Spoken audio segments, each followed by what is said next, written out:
Katya. And I'm Rin. And we're here at Commonwealth Holistic Herbalism in Boston, Massachusetts. And on the internet everywhere, thanks to the power of the intermittent podcast. Isn't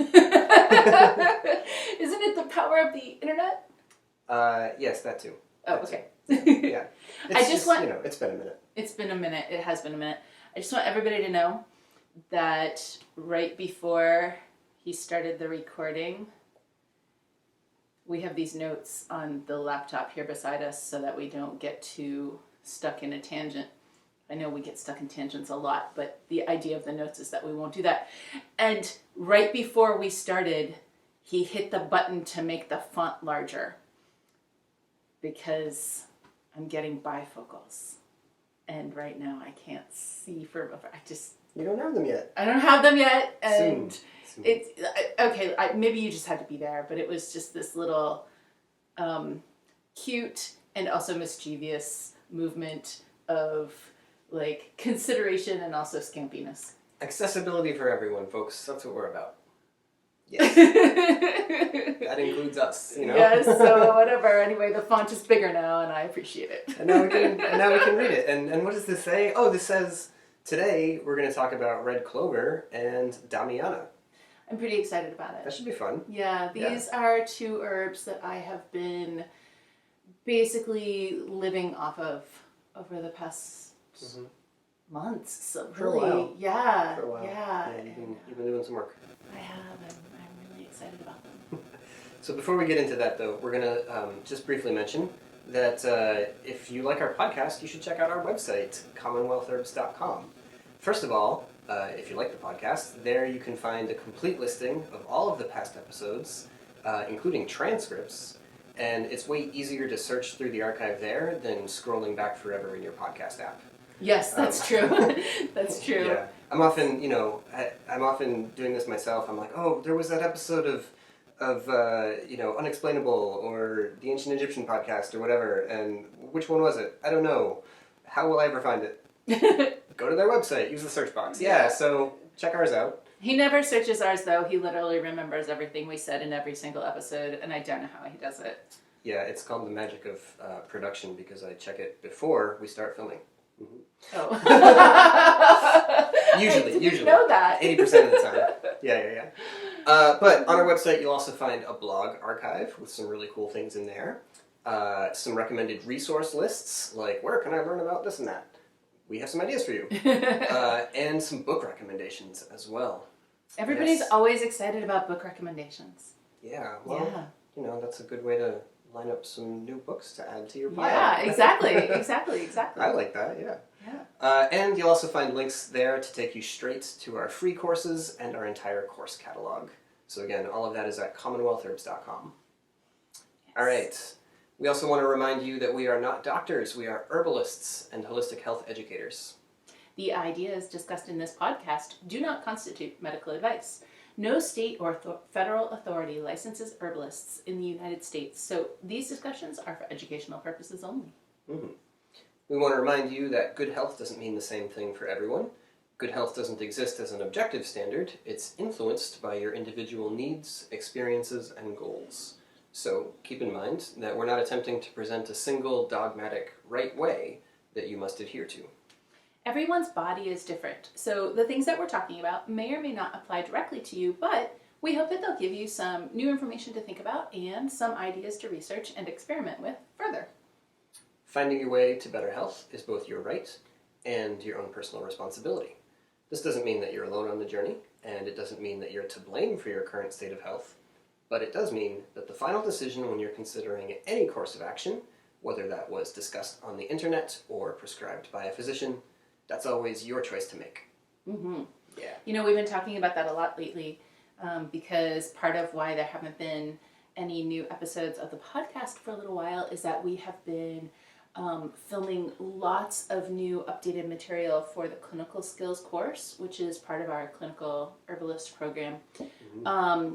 And we've been talking a lot about how in our culture, if you seek medical care or even just medical advice, there's a real power imbalance inherent in the system. And we've been talking a lot about how do we as herbalists remedy that imbalance? How do we return power to the client and shift from a kind of I will give you the answer sort of a scenario to a we will collaborate on solutions that will work for you kind of scenario. And that's not something that clients just automatically know how to do because we don't have that modeled in our culture. And so finding your way to that kind of collaboration, both as a client, but also as an herbalist, as a clinician, is work that we do together intentionally because it is like the stuff that we say every week, except it isn't every week so much anymore. but you know, that it is your right to have agency over your health, but you're not alone in that. Like, it is your right also to seek counsel and seek information and seek education without feeling forced into a decision. And anyway, so that is what collaboration is, right? Like seeking a lot of input and then coming up with a good idea that's going to work for you, not seeking counsel and being told what you feel and what should be done about it. Right, yeah. And you know, it's important to emphasize repeatedly through your training and your practice as an herbalist, these ideas, because they're something you have to actively work to maintain and to realize and to cultivate in all of the different aspects of your work and your relationship with the people that you work for and that you work with. Mm-hmm. It's very easy to find that slipping away from you in the rush of like, I've got something that will help you. I've got something that will fix you. I've got something that will cure you. Ah, let's do it. You know, like it's very, very easy to get caught up into that. And people want to bring you there. You know, like they walk in and that's part of their expectation. And so a lot of the... Which is reasonable because that's the expectation that we have all been sort of socialized to have. Mm-hmm. But just herbalism is different. And it's so hard because you feel excited. You're like, oh, I know just the right plant. I know just the right strategy. I know just the right whatever. And it's like, it's not like you want to take somebody there because you're like a bad practitioner. It's like the excitement of, I really want to help.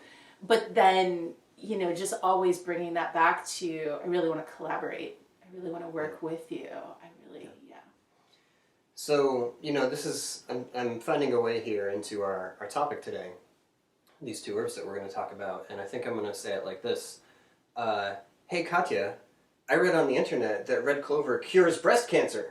What's the best way for me to take it? I'm sorry, what I mean is, what's the strongest way for me to get it? Right. Yeah. You will find that on the internet. Yeah. Listen, you find a lot of trash on the internet. And,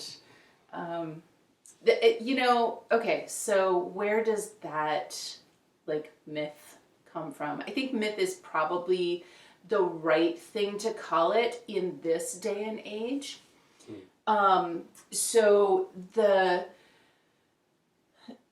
origins behind that are that in like, I don't know, in like the late 1800s, early 1900s, there's quite a bit of documentation around red clover. I don't want to say red clover as part of a protocol for managing breast cancer and other kinds of cancers. Mm-hmm. And that does not mean that red clover will cure cancer. But, you know, if we think about that part of history, there were surgeries that were available. Not like we have today, you know, like a lumpectomy or a mastectomy today is obviously much safer than doing that kind of work in the past, and they weren't able to do as much as we can do now, but they were able to do some surgical procedures. And although it might surprise you, at that time they also were able to evaluate the cancerous tissue under a microscope and be able to determine, like, here was the boundary of the tissue, and now I'm into the fresh tissue, the like healthy tissue, and I got the whole thing or whatever. Now, again, the surgeries that they did then they couldn't do it for every kind of cancer. They couldn't do it for every person with the kind of cancer that they could do it for, right? Like it was much more limited in scope. But I don't want you to think that like we didn't have surgical technology. Like that goes back tens of thousands of, probably even more than that, years, right? Okay. So as part of that work, it was recognized that the lymphatic system plays a very important role in managing cancer.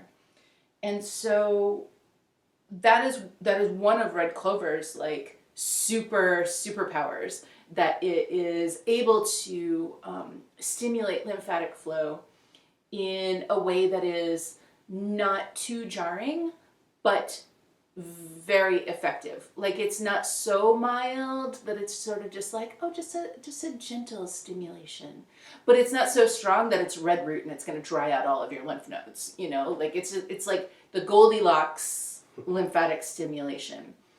And although I find red clover personally in my own body to be like a super effective general lymphatic stimulant, even for like lower body stuff, and like working with venous insufficiency in the legs, for example.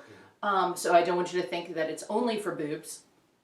I really do find it to be very helpful for the whole body, but there is a definitive affinity for boobs. There is. A divinity. Yeah, and red clover can be worked with topically in this way as well. And you know, when we think about breast cancer today, we have a ton of differentiating ability. Yeah, lots of nuance. This one is estrogen receptor positive, and this one is not going to react in the same way. You know, even aside from just like how severe it is, or how large, or how aggressive, or you know, other metrics that we might think of. Right, and even if we think about throughout history, times when it couldn't be fully evaluated, it was like, well, that's possibly a cyst, or possibly a cancerous lump, or possibly some other kind of benign lump, or possibly like an inflamed lymph node, or a milk duct, or a, you know, like. Sometimes they didn't have the technology to be all the way certain about what was going on. Yeah, and even, you know, historically, the idea of cancer,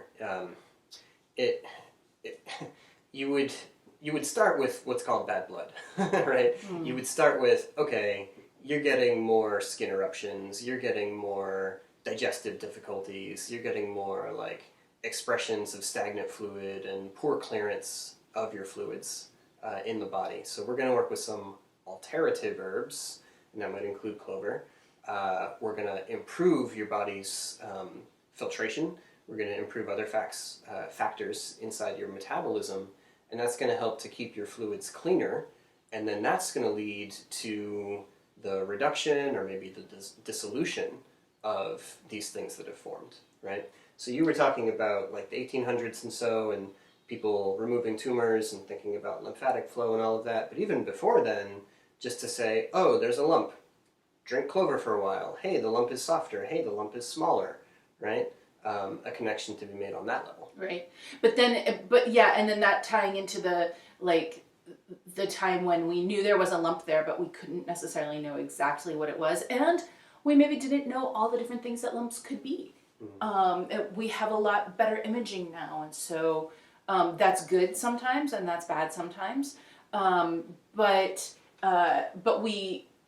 we can really differentiate different things. Whereas, you know, a lot of stuff that was sort of just labeled as breast cancer may have been cysts, may have been other things. But regardless of what it is, if you think about this energetically, if you just think, oh, I have just this big lump somewhere, whether that is a big clot of menstrual blood that you notice and you're like, whoa, that's just a big lump, or whether that is some kind of fibroid or some kind of cyst or all the way to a tumor, honestly, whether it's constipation, like that's also a big lump. And, or like food that's sitting in your stomach and not going anywhere, it's not digesting, also a big lump. All of these things are stagnation. Oh, we can also think about varicose veins. That's a big lump too, right? Okay, so all of these things are stagnation.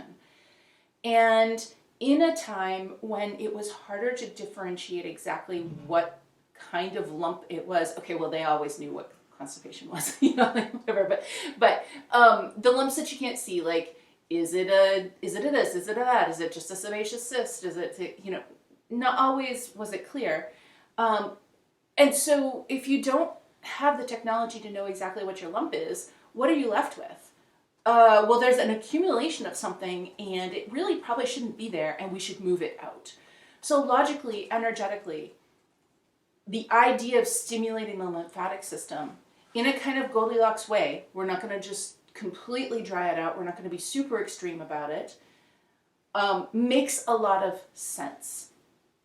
And that part of not super extreme about it and Goldilocks also is important, because this is not an overnight situation. And so today, because we have many other options available to us, the way that we work with Red Clover when we are supporting somebody with breast cancer is very different.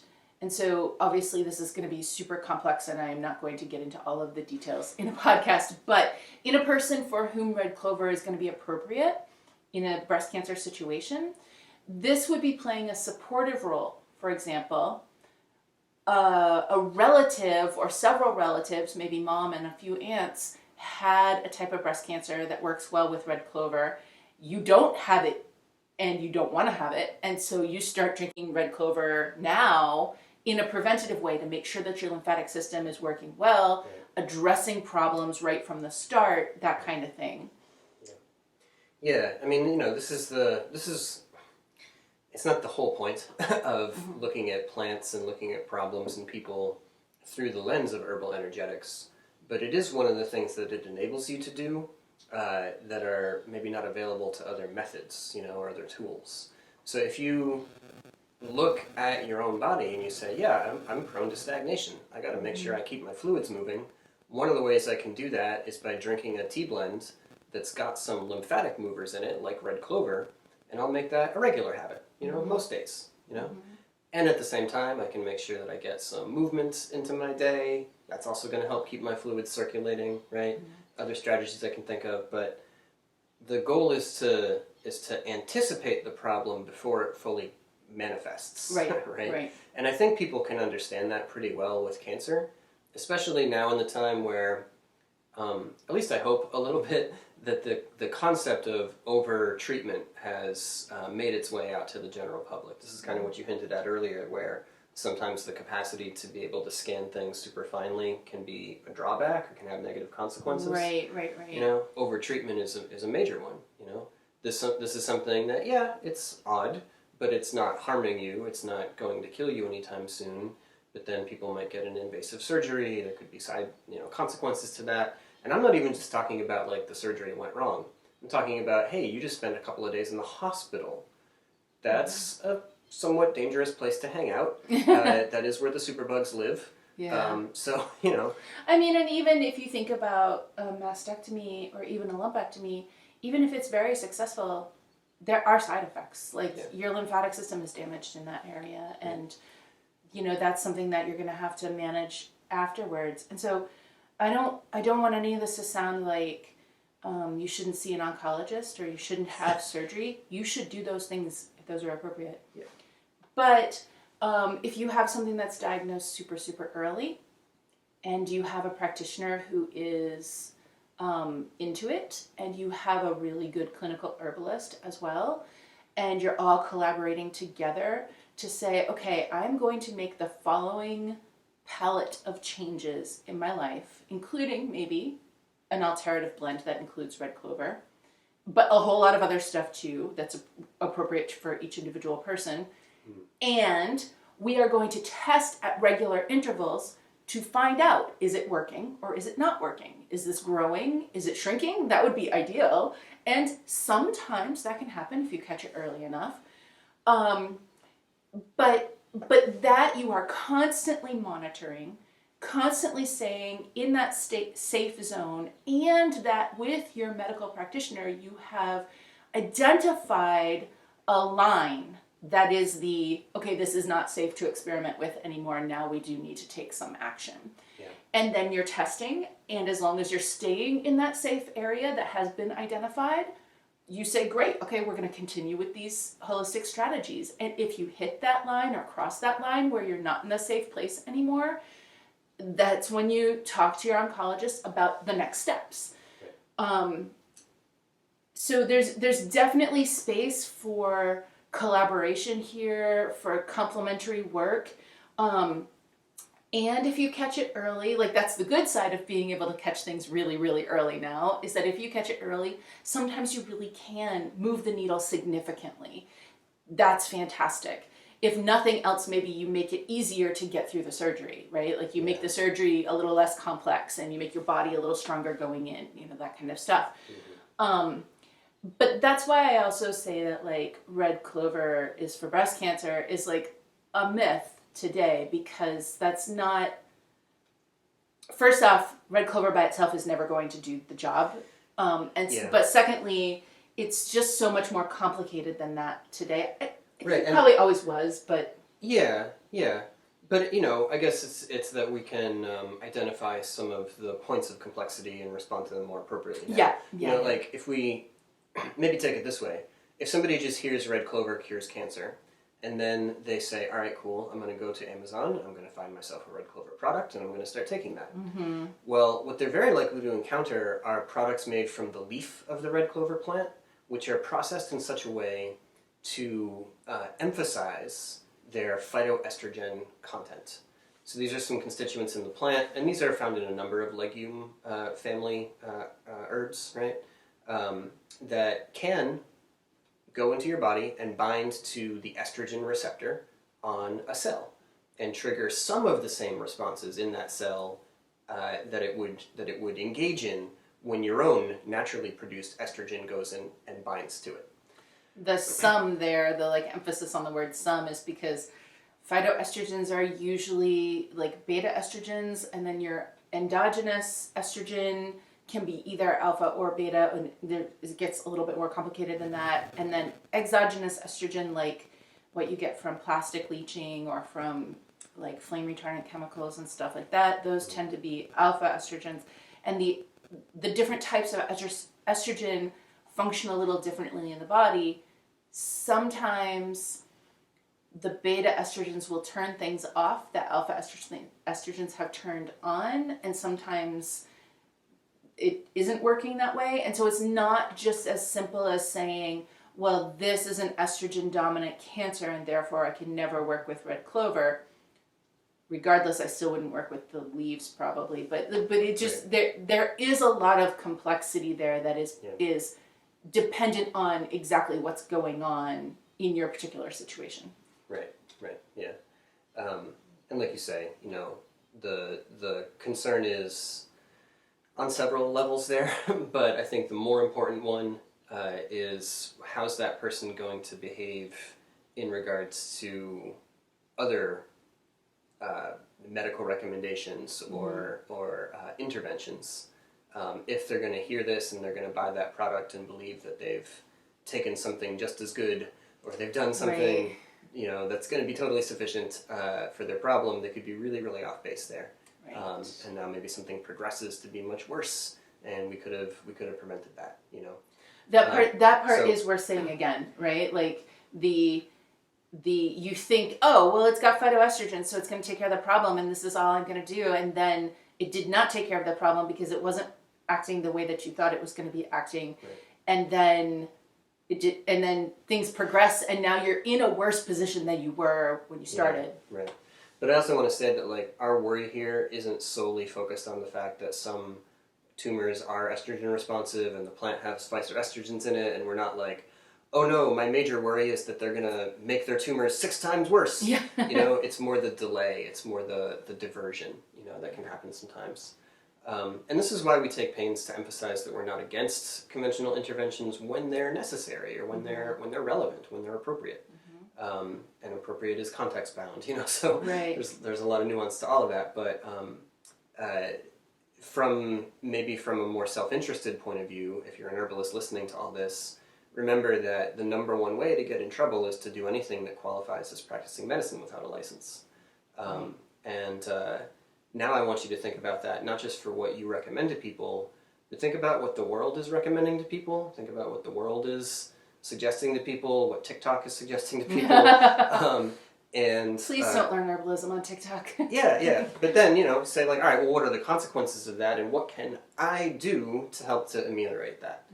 Might be just with people you talk to. Might be just with whoever you can reach, right? But any one person that you can teach about the benefits of some more integration rather than siloing in either direction, right? Siloing with my only natural stuff or siloing with my only the peer-reviewed whatever, right? Neither of those is actually the most efficient way, right? Right, like don't turn your back on a tool that can help you if it can help you. Yeah. Don't grab for a tool just because it's there that isn't going to help you, but don't turn your back on something that could help you. And that goes in every direction. Yeah.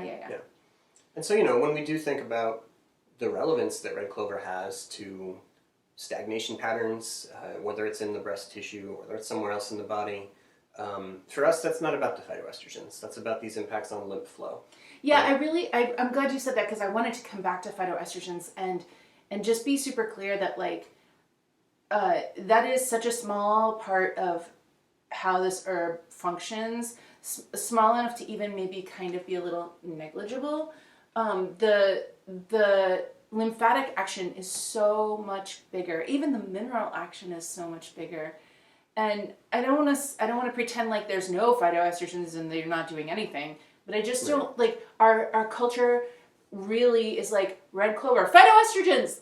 It's right. And I just want to be like, these other things are way more important. Yeah, also in some phytoestrogens, sure, okay. Yeah, and especially because we're coming at this from the perspective of our red clover is flowers, most of which you've gathered in the fields, right? And that we're going to put into our tea blends.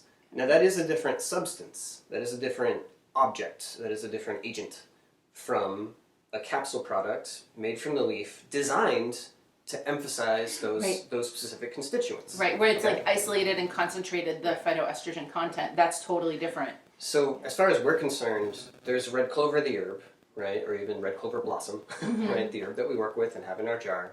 And then there's these red clover derived phytoestrogen products. And those are different things. Yes. They're just different things. Okay.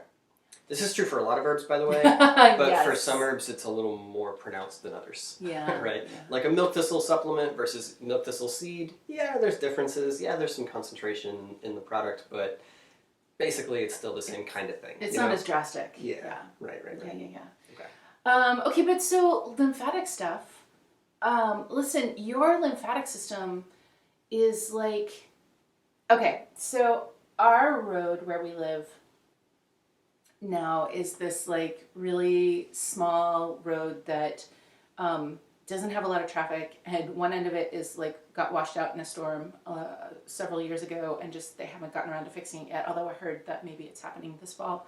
I'll believe it when I drive over it. Yeah. Not before. I don't even know. And so as a result, there has been no maintenance on this road for the past almost 5 years, and it was already kind of deteriorating before that, with a lot of potholes that had been kind of sloppily patched and whatever.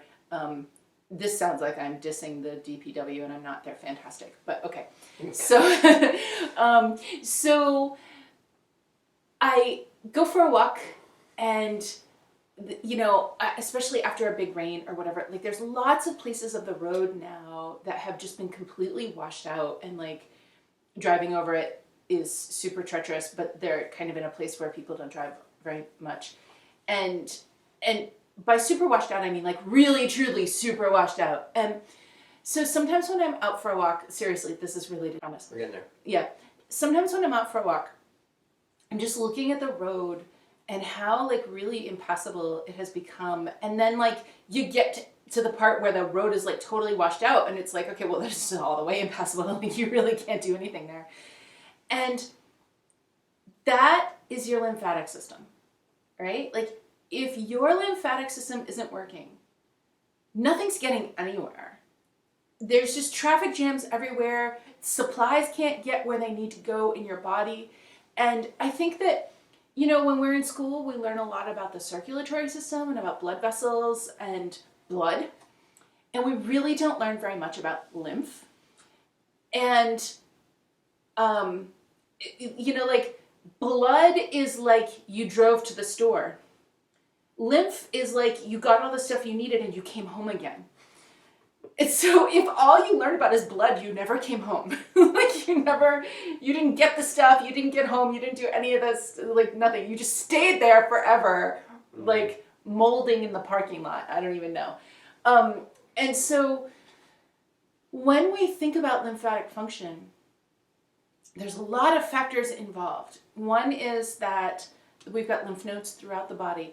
People think about lymph nodes, they think about the part under your neck where like your mom or your dad or whoever took care of you when you were a kid, like would feel, and if it was swollen, you didn't have to go to school, right? So, or I might be showing my age, maybe they do that differently now. And that's what we think of when we say lymph nodes, but they're everywhere in your body. There's like hubs of them, but they're all over the place. And they are like a localized collection system, kind of like you know, the town dump where like they collect everything and then they drive it off to wherever it's going to go. Well, if you can't drive it off to wherever it's going to go, the trash just accumulates and builds up and everything. So the first part when we're talking about lymphatic stimulation is making sure that the lymph nodes are emptying at an appropriate pace. But it's also just helping. Now listen, the lymphatic system doesn't have a pump. You need your muscles for that. But, or manual lymphatic drainage also. But there's still a lot that we can do to help keep the fluid from getting too congealed, keep everything like free flowing, right? So that it's the right consistency and it's easy to move through the vessels. And we need to keep the vessels themselves healthy so that there's not a bunch of varicosities. A varicosity is just like a pouch that where some of the vessel stretches out. Maybe it's around right where the valve is, and it just sort of pouches, and then trash gets stuck there and never gets collected. And I don't know if you've ever been in the city in the summer next to a dumpster, especially a south-facing dumpster, but it smells so bad. And so just imagine that, but inside your body, in your lymphatic vessels. So keeping those vessels healthy is really important also. And red clover is playing a role in all of these tasks. Yes. Yes. Yeah. Okay. Here's something that might help make that a little more compelling for you if it wasn't enough on its own, and if thinking about keeping your inner waters flowing freely isn't quite enough to get you onto the bandwagon. When lymphatic stagnation is occurring, you're also way more likely to get acne and cysts and boils and other... Eczema? Yeah. Eczema rashes, like other things like that. Or not eczema, but something like eczema. You know, like there's lots of things that are not eczema but are like eczema, you know. Yeah, or even like, okay, I've got eczema, or it's a problem that recurs for me, but it's worse when things are getting stagnant, right? So skin issues. Skin issues can often respond pretty well to red clover, and we don't think of that as like a whole separate thing. We don't say, oh yeah, it can move lymph, it can break up these kind of stagnant, pockets, inside the body, and then also it does this other thing on the skin. They're connected, right? They're connected. They're tied together. Because now we're back to my washed out road, right? Like the skin is on the other side of the washed out part. And if you're not getting the supplies to the skin and gathering the trash away from the skin because the road has been washed out, then your skin is going to start to deteriorate. It's undernourished. It's going to dry, it's going to flake, it's going to maybe crack, it's going to rash, it's going to all those things. Yeah. If you can't take the trash out from the inside, your body will push the trash out through the outside, and that's pimples and boils and stuff like that. Yeah, absolutely. Not glamorous. Right. So, this is one of these herbs where you can be drinking it internally, but you can see these external effects. Yeah. And the nice thing is that it is, like you said before, it is gentle. It is Goldilocks.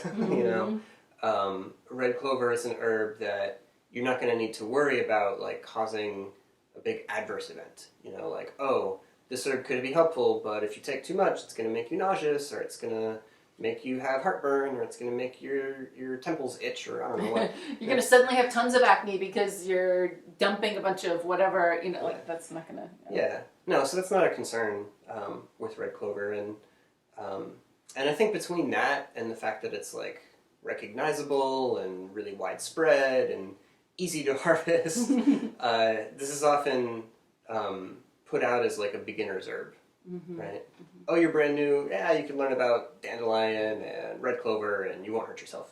And you will help yourself. Yeah. And that's all real and valid. But also, don't ever let yourself think like, once I get good at herbalism, that's when I can do the real herbs. That's when I can get the strong herbs.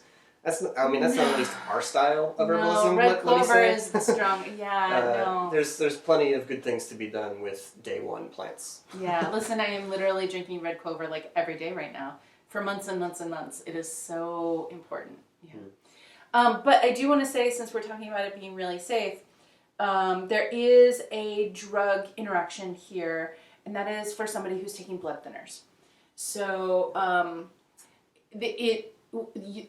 there can be some differentiation about the type of blood thinner and exactly what's going on. You can get a little nitpicky there if you're really advanced. But and so for that information, check out the herb drug interaction and herb safety course, because there's a little complication there, but there are times when you still can maybe do that work with red clover. Yeah. But if you're not at that level of practice, then just no red clover ever if there are blood thinners in the mix. It doesn't matter what blood thinners, just say, oh, any blood thinners at all? Okay, no red clover. Yeah, that's like level 1, keep you safe, precautionary process, Yeah, when you get more advanced, then there can be a little more nuance, but... Cool, yeah. Like I said before, we prefer to take the red clover as tea, the dried blossoms. Tinctures can be nice for red clover as well, but with tea you are getting that mineral provision. Right. And that isn't just about, like a generalized nutrient effect. That can have to do with improvements in nerve health. And some people do feel a sort of nervine impact from red clover. Generally not on day one, but with, continued intake of it. We would argue that a decent amount of that is coming from the provision of minerals in the way that that's going to improve literal function of your nerve cells. Yeah. They require a variety of minerals to work properly. And then that combined with the lymphatic improvements, so that you're not just getting the minerals, you're also getting them where they need to go.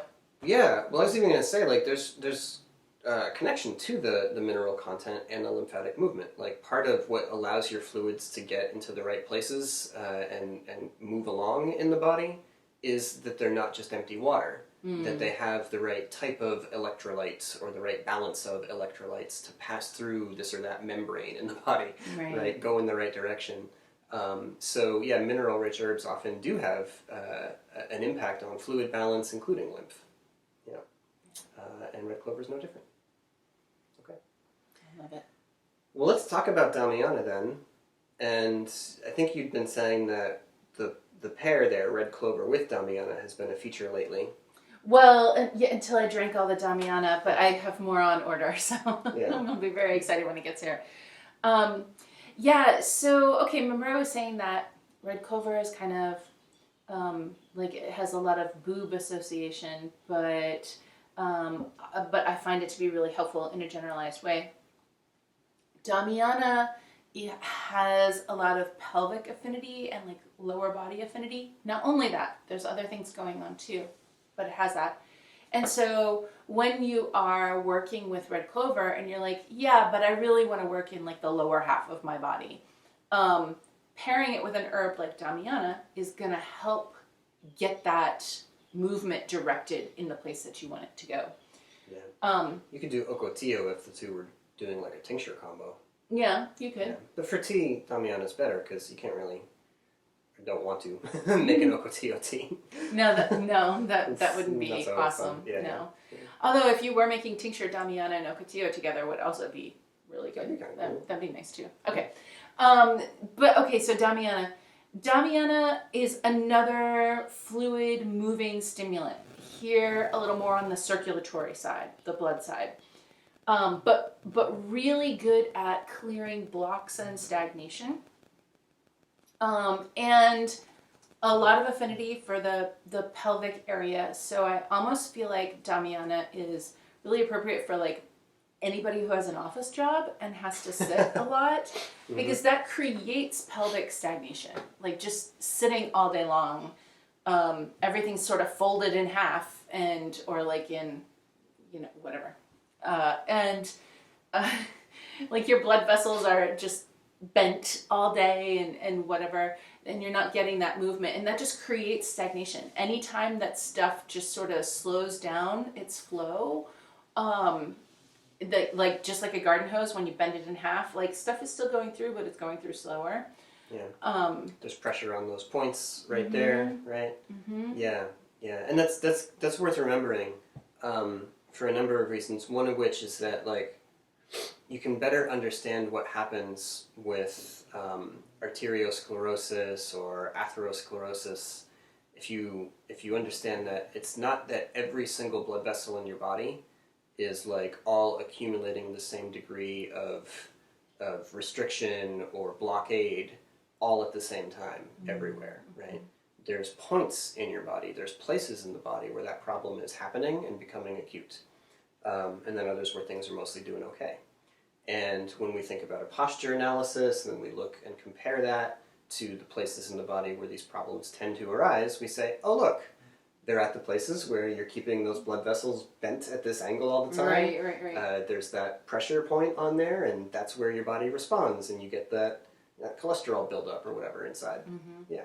And like, don't think that means that you can never sit down. Like, of course you can sit down. Just like humans have been sitting down since before we were humans. But it's just that when we get stuck in a particular position for hours and hours, then there's no like refreshing of that flow. It's just everything is just slowed down to a trickle. That's why your leg falls asleep when you sit with it bent, right? It's literally exactly that. Yeah. Lots of solutions there, including sit lots of ways. That's how we do it just a lot. Just keep moving around. If you have a more of a flat surface to be on, you don't always sit in the exact same posture, right? You can do cross-legged, you can do two legs to one side, you can have legs out in a V shape or whatever. But you cycle through, and that way you get a little bit of movement, or it's like very, very slow motion yoga. Right? You go through a bunch of different postures as you go along. So that's a very small intervention, but that can make a change. And then movement alarms and movement breaks and all of that kind of thing, and we could go on and on. But if you do all of that, and you have your Damiana, right? Now we're really starting to talk, right? Now we're getting holistic herbalism in there. We're incorporating the herb for its effects that are gonna lay over the habit changes that we're making. That's what we're up to. All right, so I want to take a 90-degree turn from this and talk about another reason that Damiana is so fantastic, and that is its effect on the nervous system. I find it to be super relaxing, and relaxing but not sedating. Like, there is an energizing of involved with Damiana, right? Like, if we are improving the flow of blood to all the nerves, they're going to function better. But also, they're going to relax because they're not freaking out because they're not getting enough oxygen and all the other stuff that they need. So, you can think about that on the individual cellular level, but you can also think about that on the emotional health level. Like, if you are feeling a lot of anxiousness because you don't know that you're going to have what you need, if you're feeling a lot of anxiousness because you don't have the support that is required, or if you can't relax and there's a lot of stagnation built up around you and no one is helping you to clear it away, like you're overwhelmed by your to-do list maybe, like all of those things are on the macro level, the whole body level, the same as what one individual nerve cell is experiencing when it's not getting enough circulatory flow in its region. So hopefully you can kind of see the micro and the macro there. Because the thing is that our emotions, like think of your body like a community, and all of the cells in your body are individuals. And then they also make up little neighborhoods, like all the cells that are in your stomach make up like the stomach neighborhood and like whatever, fine. And so like the whole body is a community. And if one part of your community is not being served, then like stuff in the community isn't going to work well. Yeah. So yes. Yeah, this is a good way to think about like where does our experience come from, right? Like we haven't gotten a total atlas of like the brain and to be able to point at any individual brain and say like, here's where the picture of a dog is whenever you think of dog, right? Like that's not it. It's closer to saying there's like patterns of activity that are mostly similar when we try to, internally speak the same words or imagine a picture or whatever, and we can identify some kind of pattern, but yeah, it's not one cell acting alone, like one cell per thought or anything like that. It's these patterns of activation and collaboration, and that extends outside of your brain. Yeah. That extends down into your gut flora, right? That extends through every cell of you. Right. It's the analyzing, but also the data that's coming in, the communication back and forth, like between all the different groups. Yeah. All of that is what's building up your emotional state. Just exactly like in your community, when like some groups aren't communicating well with each other, or some groups are actively mistreating other groups or whatever else, like then there's tension in your community. Mm-hmm. That's your body, Mm-hmm. Yeah. So, Damiana can improve these communications. Yeah. Because of that increase in warmth, in flow, in nourishment, and leading into relaxation. And so it can lead to those changes in your physiology and in your psychology at the same time. Damiana has a strong reputation as an aphrodisiac. And as always, when an herb has that kind of attribute, it's not about pushing your hormones around or like spiking testosterone or something like that. Herbs with this reputation through time, from ancient times up till now, they tend to be plants that bring in some livening effect, especially some blood moving impact, and also help you to feel comfortable, right? Relaxed, calm, friendly. These are, So, and with Damiana, one particular effect of it, one particular direction that it's going to increase that kind of blood movement is upwards. And by that I mean like upwards to the layer of your skin, like from the deep part of your body up to your skin layer, right? And that can be seen in, the benefit of Damiana when someone has tingling feeling or pain or loss of sensation in the feet or in the hands or in other parts of your body. Take Damiana for a while, get some more blood moving out, feed those nerves again, they start to wake up, right? You're getting things back to where they should be. But you can think more broadly about like, I can call it vitality or life or energy up to the skin, right? Okay, I'm like, yes, my sensations, I have them here. Hello, my darling. I'm feeling kind of calm right now in a comfortable way, and I have nerves, and they're functioning. I have nerves everywhere. They're not freaking out. They're very receptive. Yeah. Okay, so aphrodisiac in that sense. Yeah. Right. It's not like, you take some Damiana tincture and all of your desired type of human will chase after you with their hair on fire, like, I have to be with you. Like, it's not. Right. It's not that. Yeah. But we were talking earlier about red clover and like coming up around and seeing these skin effects, and with Damiana it maybe has less of that reputation, but it's definitely an herb I've worked with and recommended to folks when the skin troubles they were coping with had that component of colds, that component of depressed function, of limited circulation, right? And sometimes you can be having dryness on the skin or rashes on the skin that won't really go away, or some skin problem that's taking forever to resolve. And a little bit of an improvement in circulation can really be the thing that turns that around. Yeah. All right, so I think we're going to wrap it up there. But as a little closing advertisement for you today, I wanted to point to our integumentary health course. That means skin health, okay? Because both of these herbs we looked at today, the red clover, the Damiana, these are two plants that you can work with internally as like a tea or as a tincture or some other way to effect a positive change on your skin, right? But the thing is that you always get faster results for a skin problem if you work from both directions, right? You come at it from the inside, you come at it from the outside. So if you take this course, you're going to learn about all different ways that lotions and salves and sprays and soaks and other topical herbal preparations can get your skin glowing. Yes. And make you feel good. And really not just like, okay, now my pimples are gone or whatever, but is there long-standing eczema?